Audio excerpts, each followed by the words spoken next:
Hi, my name is Monica and welcome to Guru Grit, a place where I love to discuss human potential. My greatest and sole passion in this life is to tap into what we're all good at individually and therefore collectively, and just make the most of our time here on Earth and just enjoying the ride, admiring the beauty of everything around us, including the solar system out there somewhere as best as we can.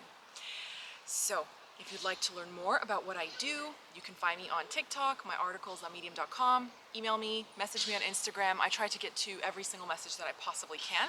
So this is a follow-up video to a previous question someone else asked. And it is this. Of course, it has something to do with manifestation, and it's a very nice question, I have to say. They said, "What a lovely child." This person wrote and said, "You know, from time to time, I see my parents in agony or suffering due to something. It could be health, it could be money, it could be their employment situation, and I don't know how to make it better." So it's a very interesting question, because you can't create for other people, but you can influence, because you can be the dominant vibration. So it's very interesting because as children, this tends to be how it goes for most of us. So for example, as a child, you're just bipping along and you're happy to go with the flow of life, and your parents will have a dominant vibration. So it will be joy, anger, wealth, lack of wealth, health, lack of health, whatever the case may be, and you pick that up as a child. It's not yours, but you've made it a part of yourself.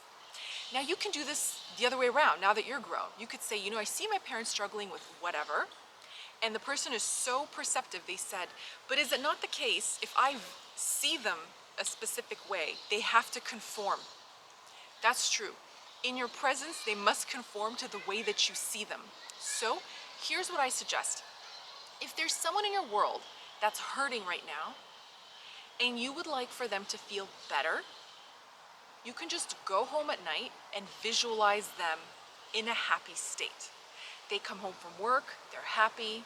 If they have car trouble, they're driving a safe, reliable car that they love, and they're happy and they're smiling. They're coming to pick you up, they're overjoyed, whatever the case may be.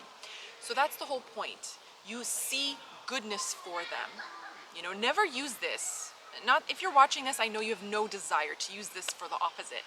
But it works if you work it, as Reverend Ike says. So you can affirm that your parents are happy verbally, but I would suggest if you're not getting any traction with that for another person, like if your friend really wants a baby and they've been struggling, I wouldn't even envision them telling me they were pregnant.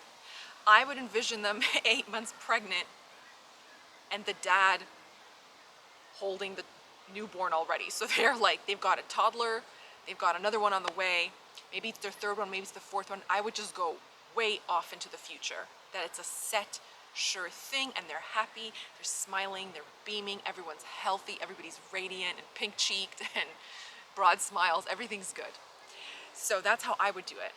And you don't have to tell them. In fact, I find that when you deliberately tell people sometimes, they can, not everybody, but sometimes it depends. They feel that, okay, the expectation's been set, so now where is it? And then if it takes a week to come, they're like, it's not there. So then it takes another week, and they're like, see, it's been 2 weeks, and now it's gonna take a month. And they kind of set themselves back. You actually don't have to tell anyone. As long as you wish them well and you intend good things. Script for them, visualize for them, the way that I explained, okay? In the first person, not the third person, so they're coming up to you telling you good news. They're calling you, telling you good news. You hear their voice, you can mimic their voice, you know it by memory. They're telling you something lovely has happened at their job or financially, or their health report came back and they're feeling wonderful, whatever it is.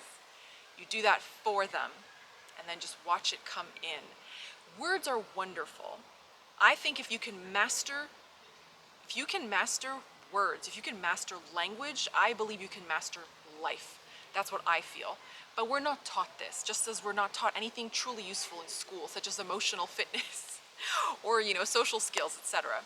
So I would say if words are not giving you much traction, start to think, okay, I'm just gonna go straight to the visualization. That person is not looking for a job. They're not telling me about the interview. They're not telling me they've been hired. They're telling me they've been there for 6 months and they're getting promoted.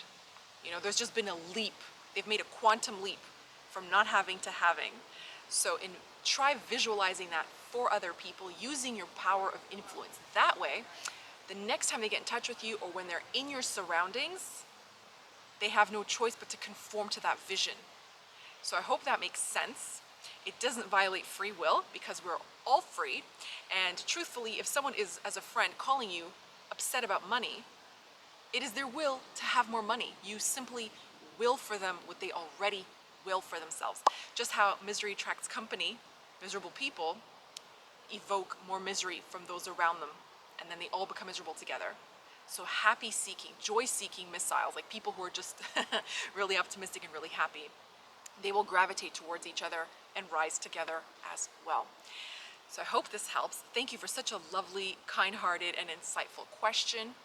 Of course, you can help others create. If you're interested in the technicalities of this, if you're a very technical person, though, this is not necessary. There's no certification requirement. That's complete nonsense. But if you're interested, Jose Silva, the Silva methods, this man has built, his life's work discussing these things, how you can become a receiver through frequency. And he would put people in a room and say, my friend needs healing, my friend needs help. Focus on them having that. And that friend was out of the hospital in like 3 days or something. So you can certainly channel energy towards other people. This is what we do in the manifestation parties, bi-monthly during the new moon and the full moon on Zoom through Guru Grit. We come together and we envision and we flow positive energy because there's power in numbers. But remember, there's power in numbers regardless of what you focus on. So if you're focused on disempowerment, you grow that power or disempowerment in numbers.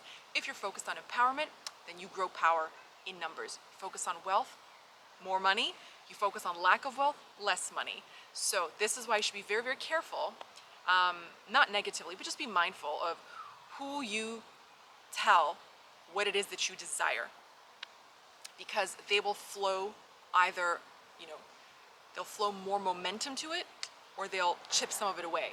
So it's best to keep to yourself until you meet like-hearted and like-minded people. So thank you so much for listening. Thank you so much for writing in. I thoroughly enjoyed this. I'm going to go answer one more question and then I'll see you next time. Bye.